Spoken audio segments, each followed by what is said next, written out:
এক সময় ভূমধ্য সাগরকে বলা হতো অটোমান লেক বা অটোমানদের পুকুর, কারণ এই সমুদ্রের ওপর কারোর হুকুম চলত না, চলত শুধু একজনের ইশারা। তিনি হলেন খায়রুদ্দিন বারবারোসা, যার লাল দাড়ি আর ধারালো তলোয়ার দেখে ইউরোপের বড় বড় নৌবাহিনীর যুদ্ধের আগেই পালিয়ে যেত। আজ আমরা জানব সেই জলদস্যু থেকে সুলতানের প্রধান সেনাপতি হওয়ার অবিশ্বাস্য কাহিনী। আপনারা দেখছেন জানা অজানা ইউটিউব চ্যানেল। বারবারোসা আর তার ভাইরা শুরুতে ছিলেন সাধারণ জলদস্যু, কিন্তু তাদের সাহস আর বুদ্ধিতে তারা একের পর এক শহর জয় করতে শুরু করেন।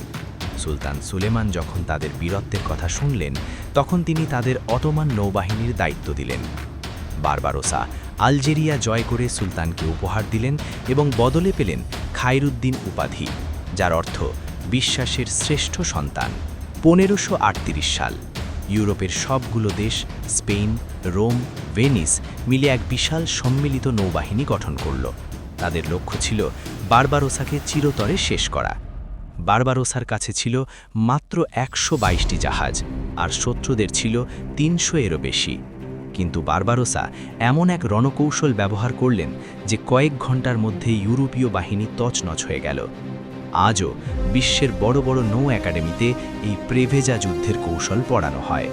বারবারোসা মারা গেছেন আজ থেকে 500 বছর আগে, কিন্তু আজও যখন তুরস্কের নৌবাহিনী কোনো বিশেষ অভিযানে বেরোয়, তারা বারবারোসার মাজারের পাশ দিয়ে যাওয়ার সময় তোপধ্বনি দিয়ে সালাম জানায়।